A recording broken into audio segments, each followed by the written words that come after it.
저희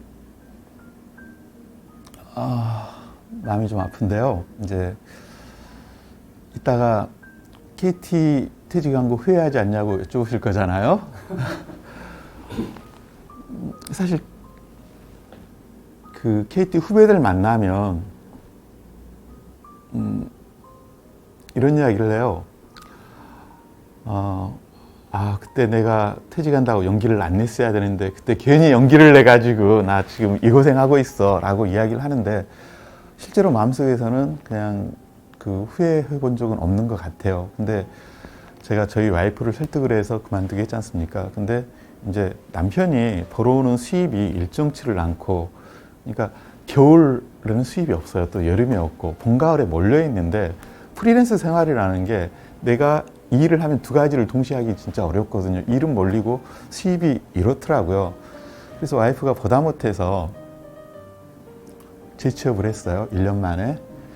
근데 과거 KT에 있을 때 했던 일을 다른 회사 가서 하고 있는데 일은 3배 정도 힘들다고 해요. 그러니까 여보 나 오늘 화장실 3번 가고 화장실 가는 거 참으면서 그냥 의자에 계속 앉아서 일할 수밖에, 너무 바빠서 일할 수밖에 없었어. 근데 KT에서 받던 급여의 3분의 1 수준을 받아와요. 그래서 제가 퇴직한 거는 후회를 않는데 와이프는 보험으로 남겨놨어야 됐구나, 내가 참 무모했구나 라는 생각을 정말 많이 합니다. 이런 말 하고 싶네요. 둘 다 절대 퇴직하지 마. 직장은 버티는 것이 이기는 것이야. 너뿐만 아니라 와이프도 절대 퇴직하면 안 돼. 꼭 지금 정년이 60세까지 늘어났잖아. 조금 있으면 62세까지 늘어날 수도 있어. 62세 그만두면 그냥 일하지 말고 놀아. 절대 퇴직하면 안 된다. 저는 이런 이야기를 하고 싶네요. 이제 막 퇴직해서는 사실 저는 제가 회사를 그만뒀지 회사가 저를 자른 건 아니었다고 생각을 하거든요. 대한민국 대기업 노동자는 사실, 대한민국은 대기업 노동자의 천국이고 자영업자의 지옥이라고 생각을 해요. 대기업 노동자들 정말 고용이 불안하지 않다고 생각을 해요. KT에 한정된 상황인지는 모르겠는데요. 그리고 나갈 때 또 상당히 목돈을 지어주지 않습니까? 그래서 대한민국은 그 대기업 노동자를 함부로 자를 수 있는 구조도 아니고 정부 시선도 있고 노동조합이 또 되게 크지 않습니까? 근데 그래서 그만두고 나왔음에도 불구하고 사람들의 시선은 저 사람 잘렸어. 친척들도 그렇고요. 그 시선이 처음에는 그렇게 견디기 힘들더라고요. 그거 아니거든 이라고 설명하기도 애매해요. 그게 제일 힘들었었고요. 두 번째로는 공포감? 그러니까 KT에 다녔을 때는 뭐 일이 행복하거나 뭐 그러지는 않았지만 직업적 안정감이라는 게 있었어요. 내가 회사를 내년에도 뭐 이렇게 흘러가겠지. 그게 지루하긴 하지만 불안하지는 않거든요. 근데 작은 회사를 이렇게 전전하면서 다니다 보니 내년에는 내가 무슨 이 일을 계속 할 수 있을까? 세상은 또 어떻게 변할까? 마치 한 해 한 해를 버티는 느낌이에요. 그게 제일 힘들더라고요. 우리 아들은 생각이 없는 것 같아요. 딸들은 모르겠는데 아들들은 생각 없습니다. 혹시 이제 당시에 고등학생이었으니까 혹시 얘가 우리 아빠 잘렸다고 생각할까봐 더 좋은 회사로 월급도 많이 받고 이직을 했다라고 이야기는 했는데, 제가 뭐 이런 말 해도 될지 모르겠지만 아빠가 개고생하고 있다는 이야기는 안 했습니다. 지금도 그렇게 알고 있을 거예요.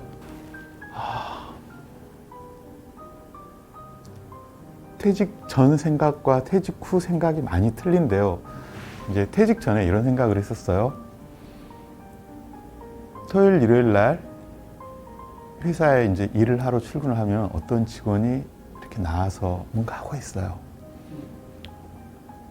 뭐 차장님, 뭐 부장님, 뭐 하고 계세요? 이렇게 보면 공인중개사, 뭐 주택관리사, 뭐 이런 또 뭐 전기 관련 자격증을 이렇게 공부를 하고 있더라고요. 그때 당시 제 생각은 이랬어요.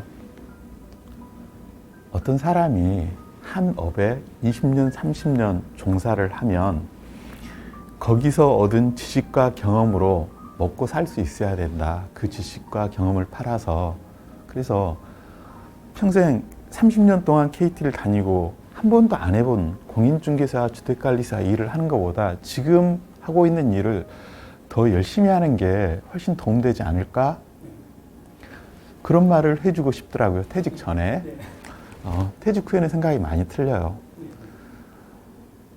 실제로 내가 A라는 회사에서 어떤 지식과 경험을 갖고 있더라도 그 지식과 경험을 온전히 쓸 수 있는 똑같은 회사, B라는 회사를 찾기가 대단히 어렵더라고요.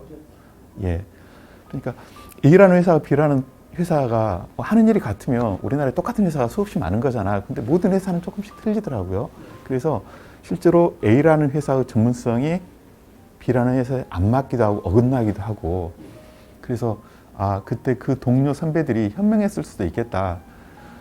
퇴직하고 느낀 점은 내가 옳았다고 생각했던 것들이 틀린 것 같기도 하고 도대체 잘 모르겠다예요. 그래서 사람마다 틀린 것 같고 자기 주관이 중요한 것 같은데 과연 정답이 있을까라는 생각을 하게 됩니다.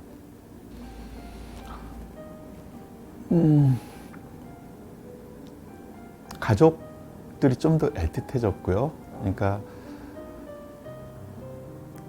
아내가 일하는 거 고생하는 거 보면 되게 미안해요. 더구나 이제 저는 퇴직을 권해서 그렇게 했고, 근데 부부가 늙어가면서 느끼는 서로 어떤 의지하는 감정, 이런 것들은 되게 크더군요. 그리고 이제 아버지가 60때 돌아가셨는데, 제가 거의 젊었을 때 돌아가셨는데, 아버지 살아계실 때 아버지하고 이렇게 살가운 사연이 아니었어요. 근데 아버지가 술 한잔 드시고 오시면 제가 삼형제인데 자식들을 쭉 앉혀놓고 내가 시골에서 올라와가지고 안 해본 고생이 없어 하면서 이런 고생도 해봤고, 그래서 너희들은 더울 때는 시원하고 추울 때는 따뜻한 곳에서 일을 해라, 뭐 이런 말씀을 하셨었거든요. 근데 그때는 아버지 술 먹고 하시는 푸념들이 되게 이렇게 듣기가 싫었어요. 근데 제가 나와서 이런저런 일들을 해보니 아버지 마음을 이해를 하겠더라고요. 나는 자식 하나 키우기도 이렇게 힘든데 아버지는 어떻게 삼형제를 키우셨지? 아버지가 참 대단한 분이었구나. 아버지가 살아 계신다면 뭐 여전히 살가운 사람은 아니올 수 있지만 저는 이제 아버지를 많이 이해할 수 있게 될 것 같고요. 이해하게 될 것 같고요. 퇴직 전에는 이제 제가 퇴직한 이유 중에 하나가 이런 게 있죠. 직장 생활을 하다 보면 어떤 일을 하나 계속 하다 보면 혹시 내가 이 일 말고 다른 일을 잘할 수도 있는 사람 아닐까? 이런 거죠. 이제 바꿔 말하면 내가 원래는 덕술인데 닭처럼 살고 있는 거 아닐까? 그런 우아에 있지 않습니까? 퇴직하고 나니까 이런 생각이 들거든요. 나는 닭이었구나. 더구나 늙은 닭이죠. 이제 젊은 닭도 아니고. 그래서 퇴직 전에는 내가 뭐든지 할 수 있다고 생각을 했는데 지금은 어떤 일에 한계도 많이 느끼게 되고요. 그래서 이제 세상에 대한 이해가 훨씬 더 넓어졌어요. 그래서 가끔 KT에 아직도 남아있는 동료나 후배들하고 이렇게 이야기를 하다 보면 약간 그 친구들이 이렇게 갇혀 사는 듯한 느낌? 말이 안 통하는 느낌? 이런 느낌을 받거든요. 그건 그만큼 제가 이렇게 다른 세상으로 와서 성장했다라고 밖에 설명을 못 할 것 같아요. 그게 달라졌습니다.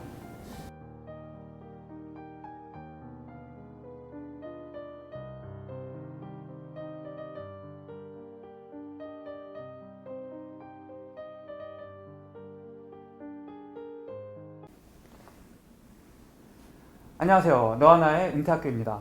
오늘은 여러분들께 특별한 제안을 드리고자 이렇게 영상을 찍게 되었습니다. 자, 오늘 그 특별한 제안은 바로 이런 겁니다. 우리가 50대 살다 보면 네. 사실 참 속에 답답한 일들이 많아요. 그런 이야기를 함께 나누어 주실 분들을 모집하려고 합니다. 네. 살다 보면 일단 50대쯤 되다 보면 직장에서 직장 상사하고의 갈등 문제, 남편하고의 갈등 문제, 네. 시부모님하고의 갈등 문제, 네. 자녀들과의 갈등 문제, 친구 사이의 갈등, 속 터지는 일들 너무 많거든요. 네. 하지만 우리는 사실 그 얘기 못하고 살았거든요. 그렇죠. 그런 이야기를 들려주면서 누군가의 얘기를 듣고 네. 누군가가 또 공감을 받을 수 있고 누군가가 위로받을 수가 있거든요. 그런 이야기를 함께 나누어 주실 분들, 여러분들을 모집하고 있습니다. 누구나 다 여러분이 갖고 있는 그 작은 이야기를 듣고 정말 한 사람의 인생이 바뀔 수도 있습니다. 여러분들의 의견 마구마구 기다리고 있겠습니다. 신청을 하실 분들은 아래 이제 링크 그렇죠, 누르시면 링크. 양식이 있거든요. 네. 그걸 써주시면은 은퇴 전략가님께서 직접 전화를 하셔가지고 그렇죠. 통화를 하시면 됩니다. 네네. 네, 저희 그렇습니다. 은퇴학교 많이 사랑해 주셔서 감사하고요. 앞으로도 많이 좋은 컨텐츠로 음. 찾아뵙도록 하겠습니다. 고맙습니다.